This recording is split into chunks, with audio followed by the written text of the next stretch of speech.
Now to a story you first saw on 2, an officer-involved shooting where a man was shot by a Prairie View A&M police officer.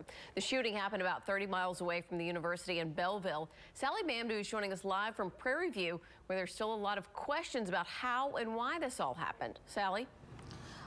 A lot of unanswered questions. Graves' attorney as well as community activist Quanell X have been trying to get some answers on what exactly happened during that officer-involved shooting from the chief out here, but still their questions have not been answered. And tonight those advocating on behalf of Graves are asking and calling for a thorough investigation as well as transparency.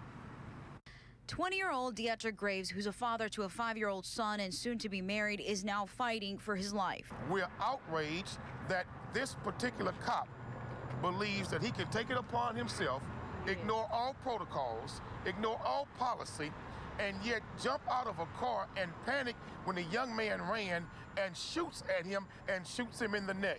Activist Quanell X is calling for a thorough investigation into why a Prairie View A&M police officer fired at Graves. The shooting happened Monday afternoon outside Graves' home in Belleville.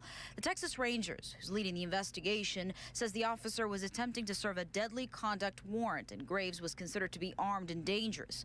Quanell X claims the officer showed up in an unmarked car and waited outside Graves' home for hours. What I'm being told is that the cop panicked.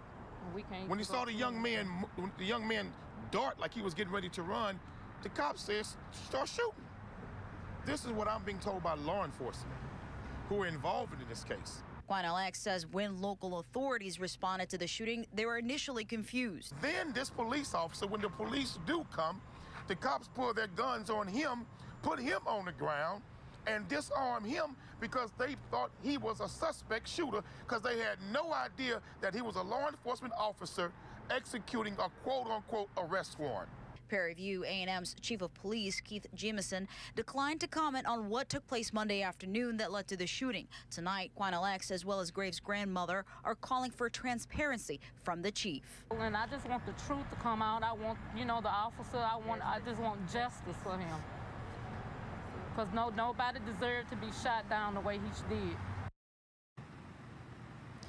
And once the Texas Rangers are done with their investigation, they'll turn over their findings to the Austin County District Attorney's Office. In the meantime, we're told there will be a protest held outside the police station here tomorrow at noon. We're live in Prairie View. Sally Mamdou, KPRC Channel 2 News.